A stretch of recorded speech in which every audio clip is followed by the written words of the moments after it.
This episode is a little bit different. I'm delighted to have a guest joining me who has been one of my mentors, Ingrid Hurwitz. I first met Ingrid when I was completing training in the Enneagram as a profiling tool. In this podcast, you will hear about Ingrid's experience growing up in a culture of apartheid and how having her thinking and early conditioning challenged at university became the foundations for her work with organisations later on. Thanks so much, John. Such a pleasure to be here. Yeah, you're welcome. So I'd like to go on a journey with you to explore the cultures that shaped you and the cultures that you have shaped. I'm particularly interested in the way that you use the Enneagram as well, because that's a point of contact for the two of us. You've coached me for some time using the Enneagram, and I know that you're very knowledgeable in that area. So yeah, I'm very interested in the use of the Enneagram in the space of culture in workplaces.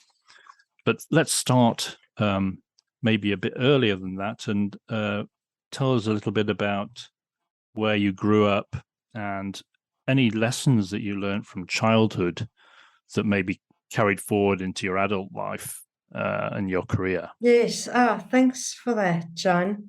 And I do think that my childhood exposure to the white supremacist culture of apartheid in the 1970s and 80s, when I was growing up and at school, fundamentally shaped my outlook on reality, my sense of humanity, my values, my approach to people in general.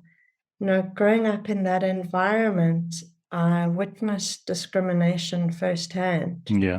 And luckily, I think it didn't make sense to me. So somehow it didn't sink in to the extent that it might have, and to the extent that I've seen it having fully saturated people's mindsets in the culture around me. And I think it was because I was exposed to some Black children who lived with us. And, it was just so stark and so confusing that I think it created some cracks in the propaganda bubble that I was brought up in. And the history textbooks that we were being taught, it was all complete lies. I literally grew up in a police state, and I only realized that later because we were so separated from reality. There was complete censorship, no internet in those days, in the 80s. And just a sense of cognitive dissonance. It was communicated to me as what we call the swart gevaar, the black danger, that these, dangerous people were going to overrun the country. And, you can imagine the kind of propaganda that we were fed. Then when I got to university later on, I was kind of sprouting some of the propaganda that I'd internalized, about the Group Areas Act, and there were referenda coming up. And one of the law students whom I'd befriended in one of my courses, and he was 3 years older than me and, more politically conscientized, I was going on about this segregation being a good idea. And he looked me straight in the eyes and he said to me, "Who told you that?" Suddenly, and I remember it as a flashbulb memory, the entire hermetically sealed bubble of lies around my consciousness shattered. And I realized that I had been brainwashed my whole life. And so that began a process for me of unbrainwashing. And I made a very, very conscious and deliberate effort to try and scour my consciousness of white supremacy. So even, and I'm sure some of it's still there.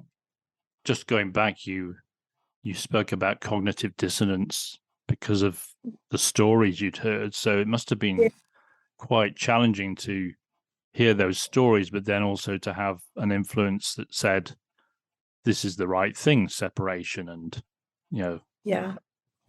So I don't think apartheid is the right thing for, that message. Yes, exactly. And I don't think I joined the dots between the stories that I was hearing of violence and the fact that that was a result of apartheid policy, and that what was causing the violence. For me, it sounded ad hoc, and some of it may have even fueled the apartheid mindset is, blacks are dangerous, and I'm so lucky I don't have to go to school in the township. No, I had no political frame to understand what that violence was about. And I didn't understand the anti-apartheid struggle. In our minds, the ANC was a terrorist organization. The faces of apartheid leaders were banned. You couldn't wear a T-shirt with Steve Biko's face on it. You'd be arrested. So yeah, my siblings were older than me, and they were at university, and their houses were raided for banned literature, things like that. So I don't think people really appreciate the intensity of the apartheid regime as a police state. And even white people don't think of it as a police state now, because they haven't re-educated themselves. So we had the Truth and Reconciliation Commission when we had the transition to democracy, where people were sharing their stories, of relatives being abducted and imprisoned and tortured. And white people didn't watch the proceedings on the whole. Only, left-wing whites even bothered to watch the broadcast. Okay. So what you're saying is that thinking is still around today? Very much still so. Alive and kicking? Very much so. And state capture and corruption in the public sector, and the problems in the current government are often attributed to race. So I think it's being denormalized, and it has been, but my parents' generation are still very racist. Very. So you had this process at uni where your thinking was challenged, basically, and your I guess that shell you were talking about started to crumble. Well, it shattered. It shattered. It absolutely shattered.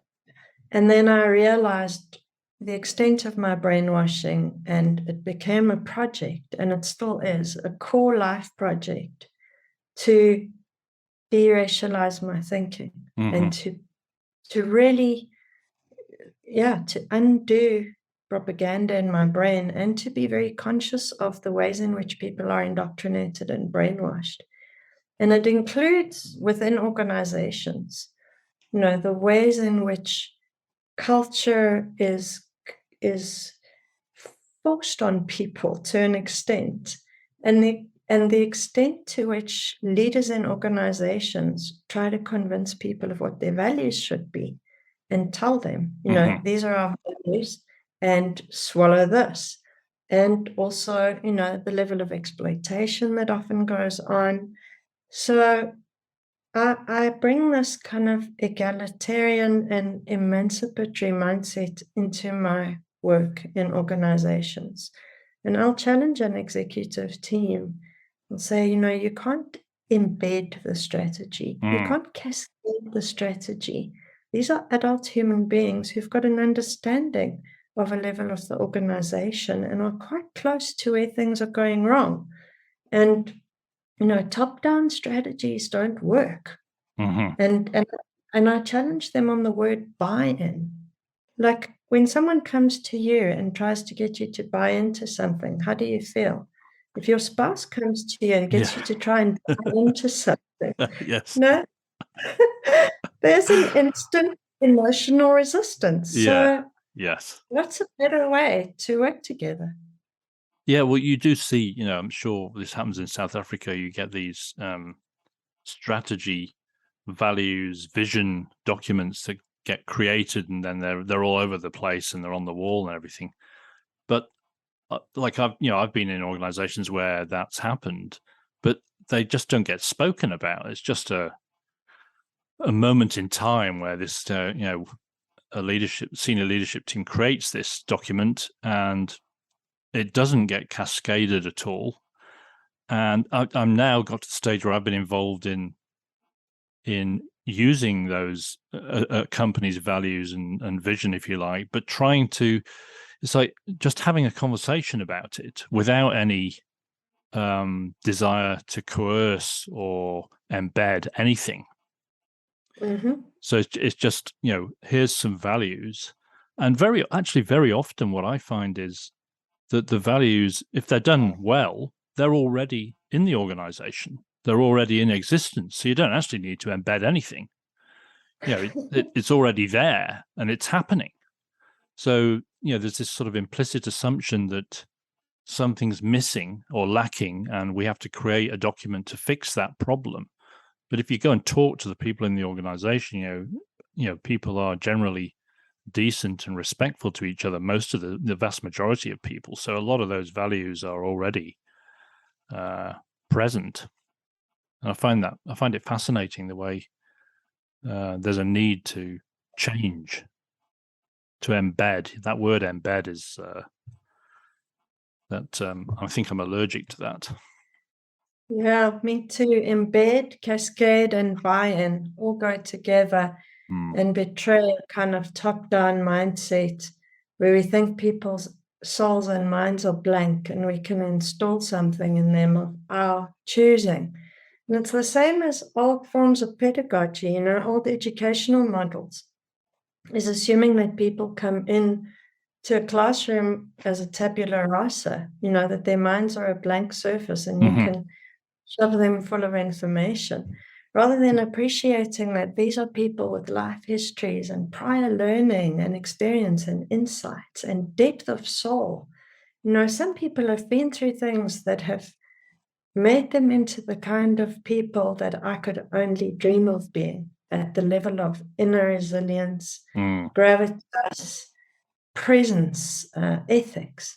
And, I've met absolutely unbelievable people who are, a junior manager in a rural branch of a bank. They've got more character and depth and better leadership skills than some of the top executives I've met because of what they've been through. Just their life lessons. Absolutely. And having no food as a child and sitting around one bowl of midday meal, 5 children, and going home and having to walk to school in winter with no shoes. When people have survived those kinds of things, they've made very profound choices about the kind of people they want to be. And that kind of genuine substance really stands out to me. I can't really describe it. I think a spiritual depth of substance and clarity of vision in those people about what matters. Because in adversity, I think, is when we make our most powerful choices. And then you take someone like that and try and embed something in them. Yeah, it's insulting and infantilizing. But I love what you were saying about, strategy and pieces of paper. We've got so many examples of that, like Enron apparently had their values carved on big marble slabs in the entrance hall. That's one of the anecdotes that I love. And then you find, in South Africa, there's one organization that had their values on these huge perspex slabs. And, I don't think anybody even noticed them other than lean against them while they were smoking. When you're talking about education, you made me think about my own schooling, which is very often it was a one-way communication of information. So that old, UK education system was, it's like embedding information into people's brains. But the best teachers were the ones who engaged you in a conversation. It was like a two-way process, but unfortunately they were pretty rare when I was going through school, in the UK in secondary education. And it was mostly that flavor of one-way information, almost Victorian, seen but not heard, sitting there in silence. I'm very much a believer in the need for conversations in organizations, and the work that I do now is about developing people at different levels in organizations and actually helping leaders to become the developers of their own people, because they can't do that without having a two-way conversation. So, and that the richness that you get out of those conversations, you see it straight away. It's like people being seen, valued, and heard by their leaders is a very powerful process for them. So, yeah, you just reminded me of the contrast between that and the traditional education process. The one way, even at university, it's just everyone sits there and the lecturer is just writing on the blackboard or just talking, and everyone's silent. Absolutely. There's so many parallels, and a lot of my work in higher ed and my thinking around curriculum design and learning, because I was head of learning and development for a while as well, fed into my leadership work. And, coming across that embedding one-way mindset has really been illuminating to me as the thing not to do. I was once invited in to give a proposal on a well-being or wellness strategy. And, this executive asked me if I could help them to do a campaign with posters and this and that. And I said, well, it would be much easier if you just gave me a bag of money and I went and flushed down the toilet, because that's how much impact you're going to have. These glossy brochures and the strategy pamphlets and, those kinds of things, even road shows, are a waste of money. I don't agree to them. If executives ask me, I tell them straight, you're wasting your money. It doesn't mean anything to people. They don't remember anything about it, and they're actually just sitting there thinking, oh God, not another one of these. And the glossy brochure isn't even worth the money, the paper it's printed on. And so, I recently ran a session where one of the executives came up with the strategy, and he said, now we've got the strategy Bible, and this document that we're going to adhere to as doctrine. And I love that metaphor. I jumped on it. I said, that's right. And what is a Bible? Is a Bible a text just with a piece of paper with writing on it that sits on the shelf?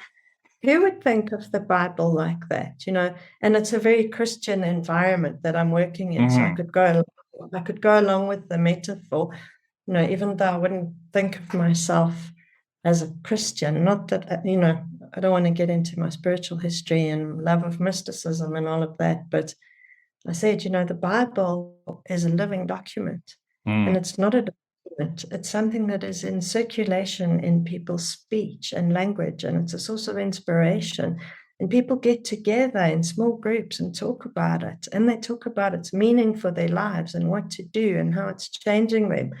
So if you want to think of the strategy as a Bible, great, but let's go with the metaphor for real, and not think we're going to go around Bible bashing and indoctrinating people. That gave rise to quite a good conversation, of strategy as a living conversation. It's been something I've been thinking about for a very long time. If we go back to the chronological order, you're at uni having your thoughts shattered, your what do you call it, that your worldview was shattered. Yeah. So having that happen to you, how did that then influence your approach after that? Did that make you more willing to question the way organizations were being run, and to question the thinking that was happening in organizations? Do you think that had an influence on you? Absolutely. I think that I realized the extent to which our worldview can be conditioned, and that we absorb unconscious assumptions about things like hierarchy and organograms and education and, a lot of personal processes and human dynamics we often take for granted. Gender relationships are taken for granted in so many contexts. And I think having something shattered to that extent made me realize that we can change our thinking completely, and that we can be more cognitively agile, and that we can step into different paradigms and ways of seeing reality. I want to engage with things critically and with metacognitive awareness about where does this thinking process come from? What paradigm does it emerge from? There are different bases of thinking. It could come from a scientific paradigm, or it could come from a way of thinking about human beings as unfolding in a more subjective way. And I like to be conscious of my foundations of my thinking. And in executive work, I do the same. Obviously, I don't use, very unfamiliar language. Someone who does a, master's degree in finance is not going to be familiar with that kind of discourse. But the underlying idea is, can we radically shift our thinking patterns? And can we relate to other people's thinking patterns? Appreciating that your background and education and conditioning is totally different to mine. Yes. And we have to find each other somehow if we're going to work together. I need to appreciate and value the strengths of your thinking pattern, and we find each other somehow. So that a lot of my work is about that, about appreciating difference. And when it comes to diversity and inclusion type of work, I prefer to do it from the perspective of different problem-solving styles, different thinking styles, different ways of relating to one another that kind of cut across any ethnic or socio-demographic variables. You're currently doing a PhD at the University of Johannesburg in state change and personal transformation using the Enneagram. So what I'm curious about is how the link between challenging people's thinking or understanding their thinking style and state change. How do you go? Because they're different things, aren't they? They actually really, really are.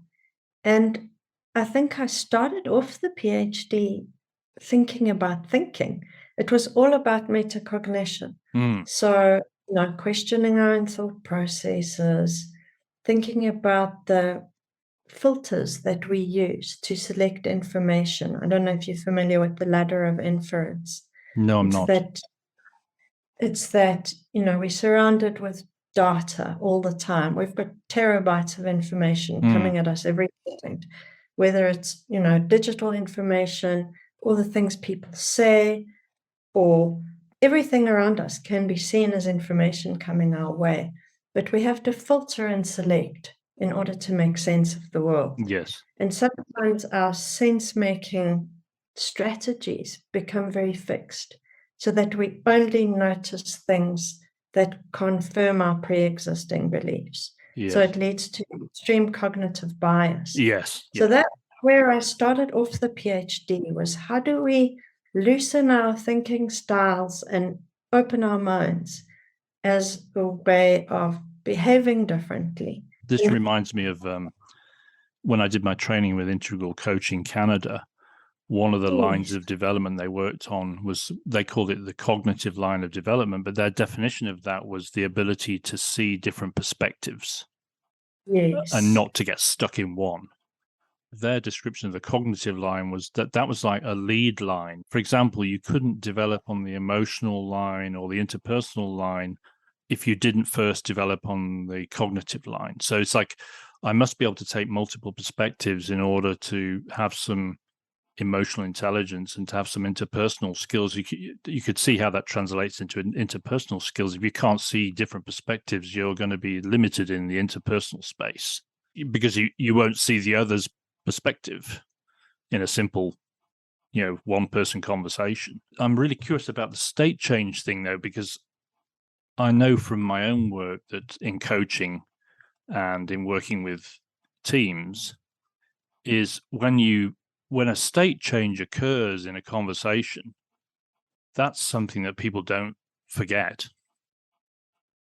That can become a very powerful coaching moment, or a powerful moment in a team environment. You started off looking at confirmation bias and the way people get stuck in their thinking, but for some reason you headed off towards state change. So say a little bit about that. It was actually because of my work with the Enneagram. Sorry to interrupt. Can you just explain the Enneagram system for listeners who may not have encountered that yet? Sure. So the Enneagram as a system describes our reality strategies. Some people talk about it in terms of personality type, but I don't like that because it makes it sound as though it's kind of baked in a way that is too static and boxing of people and also labeling. So I prefer to think about it as a reality strategy that we deploy. Mm-hmm. And it's a way of problem solving. It's a way of thinking about the world. It's a way of expressing one's autonomy and agency. So there are those three areas. The one is the mental center, our kind of cranial brain, as I like to call it. And then there's our heart brain, our cardiac brain, which is our feeling center and how we connect with others, even if you think of it metaphorically, but there's a lot of neurophysiological evidence for all of this. And then our gut brain, which has got an intelligence all of its own. And so the Enneagram describes kind of stylistic preferences in our approach to life, in our approach to decision making, what counts as important information to us. So when we're looking at the world, what do we think of as salient in terms of our agenda? So the Enneagram describes all of this. It describes our instinctual preoccupations, the things we worry about, and then what we do about them. That's a lovely description, explanation. I'm a big fan of the Enneagram, and I'm still learning a lot about it from you, Ingrid. So if I put myself in the position of coach and I'm working with a leader and we're working on their development, how do I use state change as a tool for their personal transformation and the Enneagram? What I try to do is invite a person into a relational space in which they can experience state change. Mm-hmm. And state change usually looks like becoming safe, present, and comfortable in one's body in the present moment with an awakening of these different centers of intelligence in a way that they are more receptive to reality in a more attuned way and in a less resistant way. So not feeling so defended and also not being so preoccupied. So it's a state in which people are far more responsive to the situation in the moment. So they're not just reacting patterns from the past. They're not following a script that they developed when they were 5 years old, unconsciously. And those defense mechanisms, those stuck patterns are the things that derail and inhibit us and kind of constrain our potential as adults because we don't know that we're running a script. And the Enneagram work helps us to name those inhibiting parts of ourselves. Like, say, I've got a very active controller part as a leader, and I'm quite angry, and I make people accountable in ways that make them feel small or afraid of doing something wrong, and they're walking on eggshells. And with the Enneagram, I might become aware of that controlling part and where it comes from. And in the process of relationship with the coach, that pattern begins to relax. And it's not because I've just made them aware of it. and most certainly not because I've criticized it. No. But because I've helped them to get a sense of the resources behind or underneath that, and that facilitates a process in which they can relax back into themselves and experience that depth of presence within that is not conditionable. And when someone is more based in that deeper part of themselves, that pattern can just naturally start to relax. So that's the more depth-oriented approach to the Enneagram. That's a lovely description. It makes a lot of sense. And what it makes me think of is, in order to do that sort of work, you have to do a lot of work on yourself, so that you are like a tuning fork in that discussion. And your own quality of presence is such that what you're describing occurs. Because if you were in there criticizing and saying you're doing it the wrong way, you would be a different person, wouldn't you? You'd be that would be a very different coaching approach. Whereas if you take the view that the quality of your presence is paramount in those sorts of coaching conversations, then that's when I think some magic can happen. Because the other thing is, if people are softening and learning from that coaching experience, then they start to change, they start to transform gradually, and then they start to, because they're transforming as a leader, they start to create a different culture in their organization because of who they are, not because of what they know necessarily. It's about how they're showing up in the relationships with the people that they lead. That's the depth that we need, I think, for real, genuine culture, leadership of culture. Is like taking responsibility for how I show up every second of the day in my interactions. That's where I have some power. I don't mean power as in active control, or I mean power as in the power of my presence. Yeah, I couldn't agree more. Yeah, that's absolutely what it's about. So the first part you were mentioning is your presence as a coach. So because I've got a lot of trauma training, and I teach a course on the Enneagram and trauma, and I teach a certificate on trauma-informed coaching with the Enneagram, it's incredibly important for me to unshame people, because a lot of these personality identifications that we have in our style, like hyperachiever, or even being avoidant of responsibility, or fearful, or very reserved, a lot of these things are shame-based identities, or say compensations for feelings of inadequacy and shame. So we're able to create a space in which someone can be unshamed, and they can get in touch with just a fundamental okayness, where they don't have to prove anything, where they're not constantly trying to promote a certain self-image and, therefore trapped in a certain script. More of their true self can unfold and become available. And then they're coming from a place of genuine power and confidence in themselves. And I like the word power. I think it's a very important word. It's got negative connotations because of how it's wielded, and it's wielded from a place of wounding, and compulsion. Whereas genuine power is a magnificent thing. In one of my courses, I have a module on embracing your authentic power.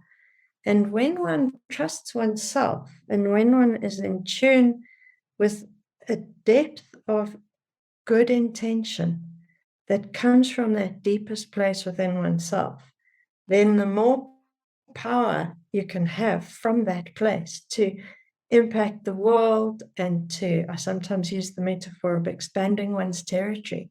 So if you have people's genuine well-being at heart, and you think very carefully about how you do things, why not have power? It becomes less and less dangerous the more integrity you have. I wanted to ask you a few questions just to sort of wind up. The first one is, do you have any examples of insights that clients have had that have changed the way that they've approached leading culture? I'm sure that what you were just describing earlier would be part of that. You know, if I'm working on my Enneagram pattern and I start to relax some of those tense areas, that would certainly lead to a different approach. But I don't want to put words in your mouth. Do you have any examples of insights that have occurred that you've seen, and what sort of changes in leadership have that resulted in? 100%. So I think, if we can compare, say, an Enneagram style at its default average with what one can do when one taps into the best of that Enneagram style with greater awareness and consciousness. So one woman I worked with scaled up massively from a kind of departmental leadership role to the next level up. And next thing, she was heading up a large division of an organization. And she was, in the Enneagram terminology, she'd be called a mover and shaker. She's one of those people that is super goal-oriented, very aware of her image, prestige, and status in the organization, and very driven and very focused and efficient. The default there would be, I don't have time for feelings. Feelings have a high drag coefficient.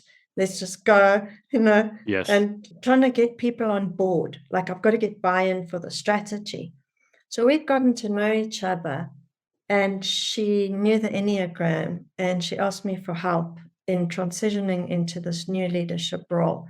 And she was taking over from somebody who'd been very distractive, and all of the senior managers were quite wounded.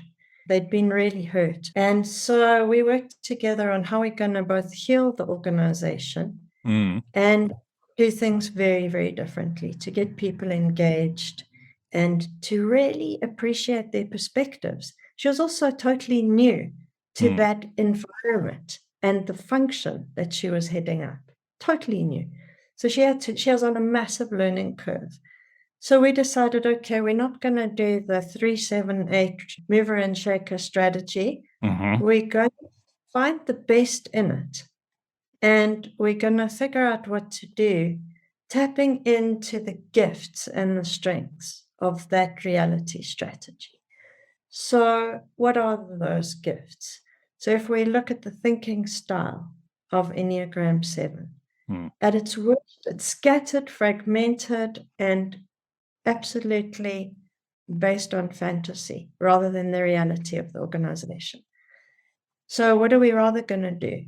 We are rather going to think with some sobriety about where we're at, and we're going to listen.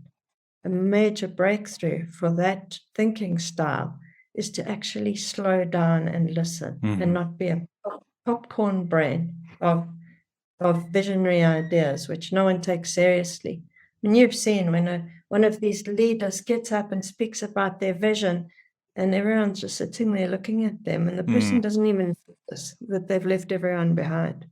So we decided, okay, how are we going to genuinely listen to what people are saying? And then, within an Enneagram style, the 8, very biased for action. Everything has to be done yesterday and no excuses. What's so difficult about it? Grow up. But their true essential quality is a genuine softness of heart and a magnanimity.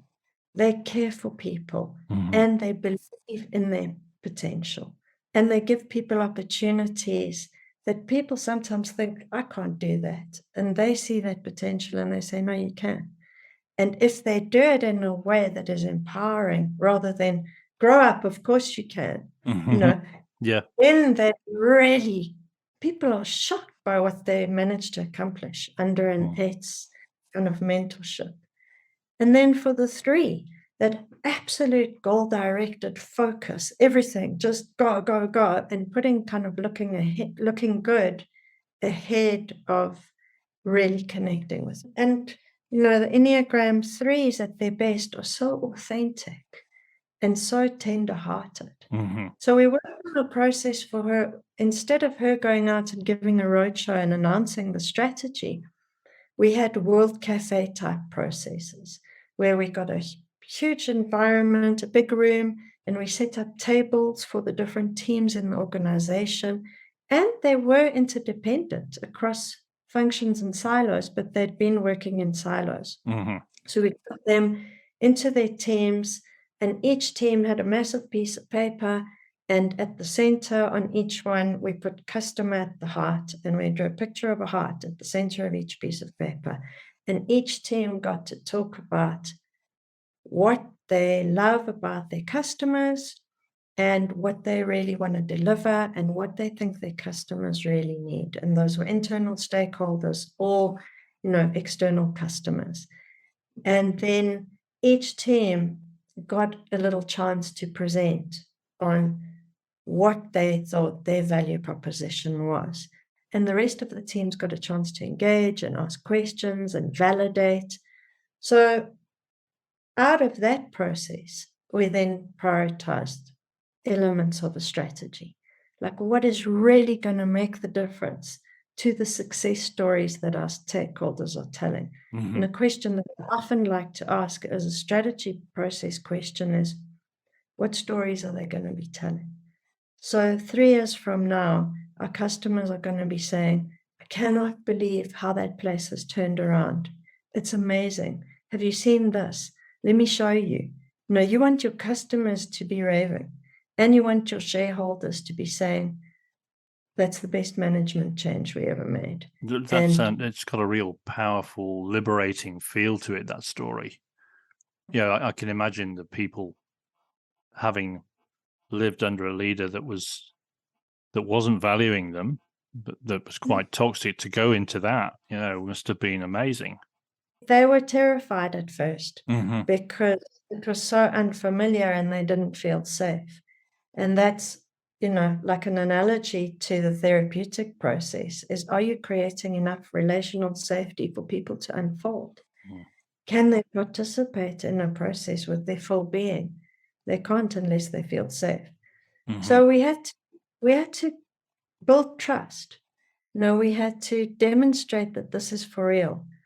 This is not a trap. It's not a way of identifying people we want to fire. It's a genuine process of engagement. Yes. So she asked me to facilitate a lot of processes. So I brought in, things like guided meditations and mindfulness and music and kinesthetic things. I love diversity and process. I like using ceremony and ritual. And in South Africa, those things are really wonderful.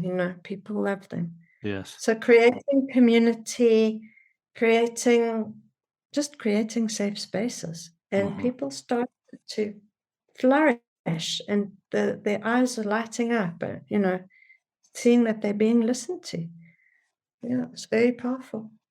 I'd like you to imagine that you're talking to a young leader and think of 3 things that you would tell that young leader to help them lead the culture more effectively of their team. So this is someone starting out on their leadership journey. So this might be things that you wish you'd known when you were a younger leader in business. What 3 things that you would tell that young leader now to help them on their way? So the first one, I think, would be, don't believe anything you've read or been taught or told about leadership. Don't read leadership books. I would say you're gonna first learn experientially by attuning to your own experience. Yeah. So that for me would be about your instinctual awareness. Like, can you connect with your healthy human instincts? And that is your gut intelligence. Wow, that's great. Of knowing that when something feels off, it's probably because it's off. And when you feel people going dead quiet and there's ice in the air because somebody's been brutal as a leader, That's your instinctual intelligence telling you that this is not a good thing, and don't emulate them. So that would be my first thing. That's really good. Attune to yourself. Yes. That's a really good one. That's a powerful message. So for me, that's really the theme of the work, and that's what healing is how do we recover the health of our instincts? Mm-hmm. Because if we've been shamed and told to shut up if we protest against what our parents do, then that instinct gets damaged. And the work is about the restoration of the instincts. So knowing what feels safe and good, and when you feel a sense of agency. So I'll often ask people, tell me about a time in your life. Say you're a young leader, a supervisor for the first time. Tell me a time in your life where you felt a powerful sense of agency, that you made something happen and you were proud of it. Okay, let's go back to that time. How did your body feel? How did your posture feel? Be that person. Go to that moment. Let's talk now about what made that possible in you. So what courage may be, what qualities, what drive, what commitment to a specific goal made you know that you had to do that thing. So tapping into that core agency that was somehow expressed somewhere. And if they have had a very difficult background, they might struggle to think of examples. So sometimes I'll say, that time you organized a birthday party for your baby sister. It can be any example, but what I want to connect someone with is their sense of agency, that they have and they can do stuff. And then the other questions would be similar, is about your feeling center and your heart. When have you experienced a moment of serenity? When have you experienced a moment of equanimity? And to be able to really, with the young leader, amplify their awareness of their inner resources.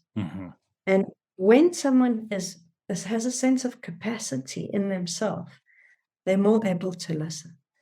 And once we've got some inner capacity, they can then go and have conversations with people in their team and say, what do you need from me in order to access your sense of agency? So there's a ripple effect. And then from a thinking perspective, it'll be, decondition your brain. Don't believe your own BS. That they can start to think more independently and be able to develop their own innate discernment around, is what I'm hearing truly relevant to the context? Where is a challenge arising in me that there is cognitive dissonance? And I don't think this leader's idea, my boss's idea, is going to work. So how do I formulate that argument in a compelling way and use my brain, my own brain? So this is my coaching process. And with a young leader, I would try and give them 3 messages. Yes. Is around their own brain, their own heart, and their own agency. Yes. Yeah. And that's very powerful. I really like that. So just in wrapping up, Ingrid, thanks very much for talking with me today. I already have had lots of conversations with you in the coaching space, and I've really appreciated the work we've done together. I'm pretty much in awe of your thinking at times. So that's your 7 thinking style, I guess, is, that ability to connect the dots, and the depth of wisdom and knowledge that you have constantly has an impact on me. So that's why I keep working with you. Well, thank you, John. Yes. So kind words. Here's some coaching moments from today's show. Number 1, instead of trying to embed or cascade values in your team, embrace the positive values that already exist in the people you lead. You will amplify those values by recognizing and appreciating them. Number 2, if you want to have an impact on the people you lead, make a lifelong commitment to your own development as a person. This is great role modeling, and they will notice. Number 3, Use your listening presence when leading. To build engagement, practice engaging with the people you lead, and they will engage with you. That's all for now. I'm John Bradbury, and this was my Workplace Culture podcast.